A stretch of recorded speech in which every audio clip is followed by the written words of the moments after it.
Good morning, little nerds. I am Dr. Shereene Idriss, and welcome to this Saturday's YouTube Pillow Talk Derm, where I have been reading your questions and I have been reading your comments. And despite me saying age is not a skin type, you guys want to know about skincare in your 40s, so let's jump in. Before I do, who the hell am I? I am a board-certified dermatologist based here in New York City. I live, breathe, and eat, and other things, skincare. So please make sure to follow along, subscribe if you haven't, and let me know what you want to learn about next in the comment section. Skincare for your 40s, but I have to reiterate this.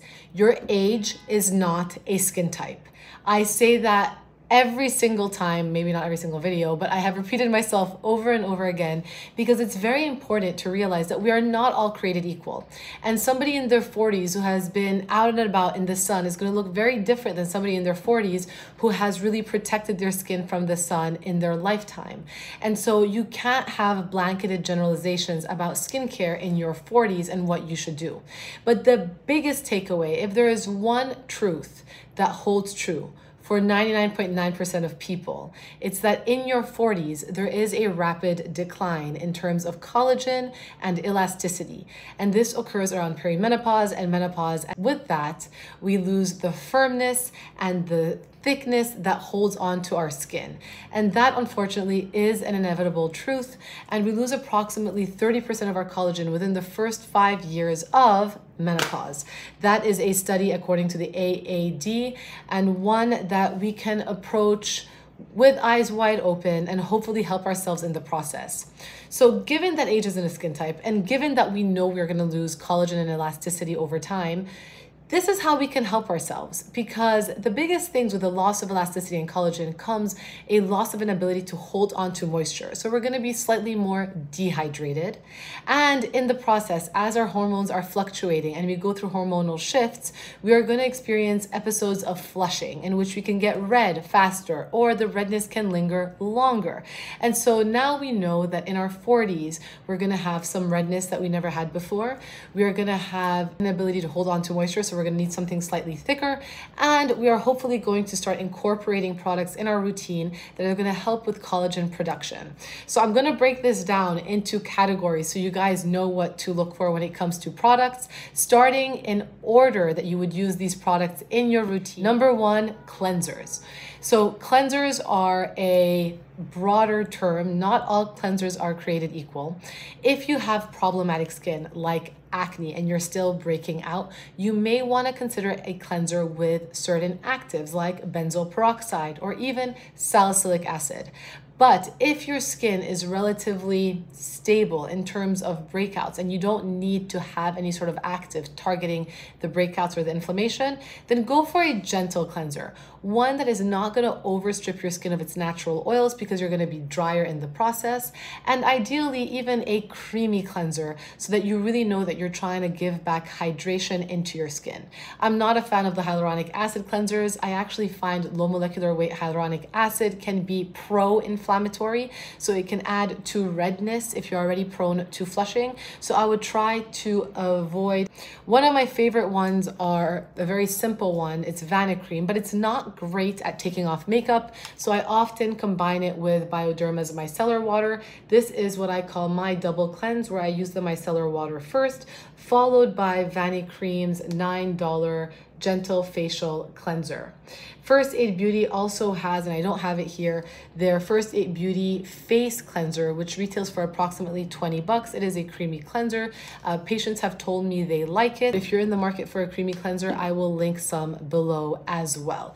Otherwise, the Bioderma and the Vanicream should get the job done between taking your makeup off and washing your face. Moving on, once we've washed our face, we want to exfoliate and get rid of all of that buildup and that dullness, because as we approach our 40s, and in our 40s, the retention rate at which our skin holds on to dead skin cells is higher, meaning we hold on to dead skin cells longer. That means our skin can look dull over time. So you want to make sure you're exfoliating. Now, when it comes to exfoliating, I've seen it go to two extremes. Either people are way over exfoliating twice a day, which you do not need to do, or they're not exfoliating at all and their skin feels rough and looks dull. There is a balance, a sweet spot of 3-ish times a week at night is when I recommend exfoliating, and not during the day, because it's going to make you more sensitive to the sun. Plus, you want to clean the day off. You want to get rid of all of the crud in the nooks and crannies of your face while exfoliating. But the best chemical exfoliant that has the best well-aging benefits, meaning that have been shown to help promote collagen production in addition to getting rid of the dead skin cells, plus they're the smallest in size, so it goes the deepest, is glycolic acid. It's an alpha hydroxy acid that has been shown to go to the deepest because it's smallest in size, but it can be slightly irritating for some people. So if you are someone who is very sensitive to glycolic acid, but you're looking for some well-aging exfoliating acid, lactic acid is probably the one you want to go for. The PHA counterpart, so the polyhydroxy acid counterpart to glycolic acid, is gluconolactone, and the PHA to lactic acid is lactobionic acid if you're looking for an even gentler alternative. But those are the cousins for the ones with sensitive skin. I myself am biased because I've made what I've made to incorporate both glycolic and lactic acid, not just in terms of helping out with your skin discoloration, because that is inevitable as you enter your 40s. The damage of the sun from your 20s and 30s start to creep up on your face and you start to see them. So glycolic and lactic acid have some brightening effects as well. And in my Major Fade Flash Mask, there's 15% glycolic acid with lactic acid. This is a strong mask. If you're not sensitive, you can sleep with it overnight. I don't like to promote that on the official Pillow Talk Derm channel because a lot of people are sensitive, but if you want to dip your toes further and get more out of this, it's a single step nighttime routine. You put this on, you let it sit, you go to sleep. You wake up and you wash it off and continue with your routine. It works beautifully. I do it from my head down to my tits and I love it. It also has glycerin, so it is hydrating in the process. Plus glycolic acid is a humectant in its own right, so it's going to help hold on to moisture. So I wouldn't be too scared of that one. If you want to experiment with glycolic acid but you're too scared to go up to a 15%, L'Oreal has their 10% glycolic acid serum. It is pure glycolic acid. It comes in a dropper, which I hate, but it has a nice slip, and this one retails for $40. The Flash Mask retails for $48, but it's not just glycolic acid, it's glycolic, lactic, and tranexamic acid. Moving on to serums. Once we've exfoliated and gotten everything off of our face, we want to then apply a serum. So like I said, as we enter our 40s, the biggest concerns are collagen production. That's number one. Number two, the damage from the sun in your 20s and 30s start to creep up in your 40s. So you start noticing areas of discoloration where you're not so even. You might be a little bit browner here. You might have some speckling happening on the sides of your face. And you might be flushing more reactively, where your skin gets red faster and that redness can linger slightly longer. So you want to make sure you're using products that are addressing these concerns, because the concern is what you should always target your routine for. If you're somebody who can't tolerate retinol, and we will get into the retinols section in a minute, and you are looking for a serum that is going to help promote collagen production, Skin Medica, and sorry, it's a little bit wiped out, but I'll write it below, has their TNS Recovery Advanced Serum. It used to be called Recovery Complex. The TNS Advanced Serum is by Skin Medica. This is a serum that has a patented cocktail of growth factors that they call tissue nutrient system. These growth factors are human-derived growth factors from fibroblasts that help to make collagen as well as other proteins in your extracellular matrix that gives your skin its bounce. This is one that I recommend, especially for people as they approach their 40s who cannot necessarily tolerate retinols or who are looking for an adjunct to their retinols because they're looking for more. And I love this particular product for the neck, especially for the neck, because most people cannot tolerate a retinol on the neck. But this guy right here is the one that you're gonna wanna use, even though it is very pricey, if you're looking for that extra oomph of collagen production. And it comes in a very lightweight serum. It does smell slightly funky, but you know what? Good skincare doesn't necessarily always smell like roses, all right? At least they're not trying to fully mask it. So that's what I would look for if you're looking for something to help with collagen production. Now, the second phase, like I mentioned, is discoloration. With that discoloration, we're gonna first focus on the brown discoloration that happens, that you start to notice in your 30s, creeping into your 40s. You wanna look for products with arbutin, licorice root, kojic acid, niacinamide. You do not need more than 5% niacinamide. hydroquinone, even if you're going to get a prescription. Vitamin C is a big one as well, but vitamin C is not the end-all be-all for discoloration. It needs to be combined with these other group of actives in order to get the best results. The classic vitamin C serum that most people incorporate into their routine starting in their 20s and 30s is this one by SkinCeuticals, which smells like hot dogs. It is the CE ferulic. It retails for $182. It's 15% ascorbic acid. I'm not a fan of the dropper. I think it's a waste given how expensive this product is, but this is a tried and true that many people use, that many people swear by, including myself. It's a great vitamin C product, but if you're sensitive, it might be too strong. If you're looking for something that has tranexamic acid in it, the Discoloration Defense, also by SkinCeuticals, is $108. This one has 1% kojic acid as well as 3% tranexamic acid. But again, it's pricey for a dropper. I don't love droppers. You're constantly opening and exposing it to air. Over time, it will degrade faster. And obviously, my first line that I've launched through Pillow Talk Derm all targets discoloration. You would know I wouldn't be fully genuine if I didn't include it in this roundup, but I love the Hyper Serum. I use her twice a day, every single day. I've been using her since August 2021 when I finalized the production.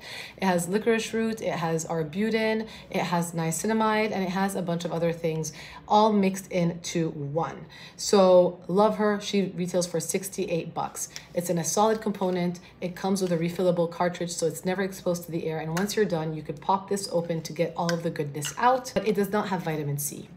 That will be reserved for the moisturizer, which I'll get into in a second. Now, if you're talking about redness relief, trying to minimize some of that redness on your face, what can help? Azelaic acid can definitely help.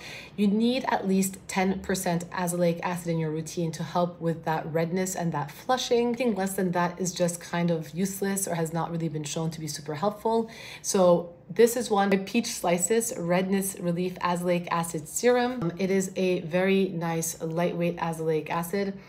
It does not stink. Paula's Choice also has a 10% azelaic acid, but the smell just gets me, and I've recently discovered this one, which is a nice 10% azelaic acid serum that you can use for redness and pigmentation if you have any sort of discoloration. Love her. If you have rosacea gets worse in your 40s. She's a great adjunct. The Depuffer, also by Pillow Talk Derm, is a roller that I just launched. It also is a great adjunct for redness because she has been proven to reduce redness twice a day if you use her twice a day for a month, and she gets rid of superficial swelling.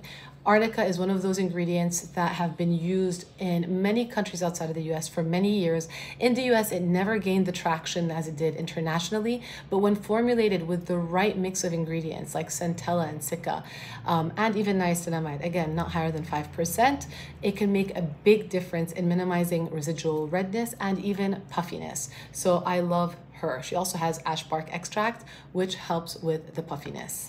So those are products that I think you should incorporate into your routine to not only target now collagen production, brown discoloration, and redness, because all of those become slightly more prominent as we get wiser in life in our 40s. Then we talk about the eyes. After we've applied our serum, we put our eye cream on. In addressing the eyes, there are usually two big concerns in our 40s. One are the fine lines and wrinkles. Kate Somerville has a retinol eye cream. It is very, very light. They do not disclose the percentage, but I'm guessing it's light enough that it doesn't irritate the eyes, but at least you're using something along your eyes to help stimulate collagen and that hydrates at the same time. Isdin has a K-Ox eye cream right here, which retails for $97. This has vitamin K oxide, which improves circulation, so the redness doesn't pool. And it also has haloxyl, which is a peptide complex that helps to break down the pigment from red blood cells that remain stagnant, because hemoglobin can turn brown and rusty over time. This one has been shown to help with that. So if you're somebody who's constantly congested, you have a lot of redness, you have a lot of pooling, you're puffy, if you're looking to depuff, the Depuffer works. If you're looking to get rid of residual redness, the Isdin K-Ox works. Then we go into the retinol world. The retinol world is a vitamin A derivative world that has been tried and true. Very, very strong world that has been shown to promote collagen production over time. And this is one that nobody can deny. But retinol is very irritating, and you have to know the type of retinol that you're using. Ideally, you know the percentage of retinol that you're using. The A313 is the lightest one, even though she's kind of mystical because this one is from France. And even though it is the lightest form of retinol, when you apply her, and I think it has to do with the Matrixyl 3000 that comes in this, if I'm not mistaken, the Macrogol 400, which is a peptide, you get this instant result the next day. So I really like her for people who are beginning, who want to see an instant gratification the next day. The A313 is the way to go, but it itches slightly on the face. Shani Darden is next up with an encapsulated form of retinol, and this is in her Retinol Reform. This retails for $88. Because it is encapsulated, it is lighter and it gets released over time, but it's combined with lactic acid. So people who think that you cannot combine an exfoliating acid with retinol are wrong. This is why this one tends to be stronger, even though it is encapsulated and light. You feel it stronger because it has lactic acid in it, but it's a good one to start off with as well. Then you have SkinCeuticals, which are just basic retinols at 0.3, 0.5, and 1.0. And if you decide retinol is not for you at all, you can look for a retinol cousin. Caroline Hirons, she has her hydroxypinocolone retinoate, which is the cousin of retinols, which has been shown to be as effective, but not as irritating. So she has her retinoid 1 and then her retinoid 2. Retinoid 2 is stronger than her retinoid 1. So if you are a beginner, start with 1. If not, go for 2. If you have rosacea, go for 1. If your skin is sensitive, go for 1. Don't go for 2. And again, if you cannot tolerate retinols because your skin just can't, it's okay. Switch and do the TNS advanced serum like I mentioned earlier.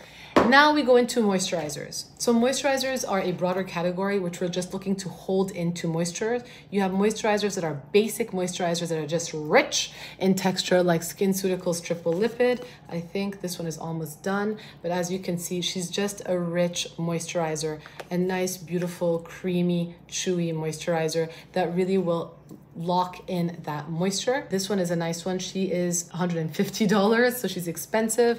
I don't love the jar. I do wish it was in a push pump or something else, but it is what it is. Pillow Talk Derm My Own, we have a moisturizer with vitamin C in it. Not very rich, so if you're very dry, she's not for you. But if you're looking to address discoloration by simplifying your routine with a vitamin C 2-in-1, use this one. And if you need just extra hydration, you can add something like SkinCeuticals on top, or basic moisturizer on top to lock it in.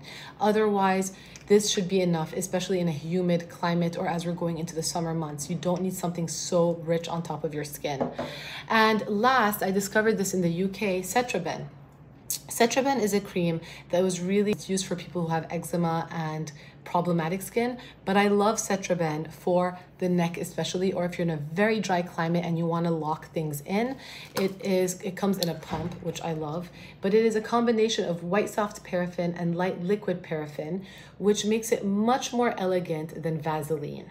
It blends much easier on the surface of the skin, and it doesn't give that greasy residual after effect of Vaseline. So if you're looking for something that can give your skin a little bit of bounce, that has an emollient consistency to it while being occlusive, I love Cetraben. It's great for the neck, especially as you get crepier along the neck. She is one that you should use on your neck on a daily basis, especially if you're in a dry environment. And last, sunscreen. Sunscreen is something you should have been using way before you turn 40, but if you turn 40 and you're like, oh shit, I haven't been doing it, it's never too late to start. The damage though is done before your 20s, but let's minimize how bad it gets. I love Isden. Their Erifotona Actinica Ultralight Emulsion SPF 50 is great, and it's designed for people with actinic damage. Actinic is a fancy word for sun damage, meaning the breakdown of your collagen, etc. from the sun. There are certain conditions called like actinic keratosis in dermatology, but actinic is a fancy word for sun damage. And so this one is great. It has photolyase, which is a repair enzyme in the sunscreen that allows your skin to repair itself while you're protecting it from future sun. And that is everything. Next week, we're going to do a full sunscreen roundup, given that we are going into the hot summer months. If you want to see any particular sunscreens next week, let me know in the comment section below. If you have favorites, let me know below. And if you just want to know about whatever it is, let me know below. I hope you guys have a beautiful Saturday.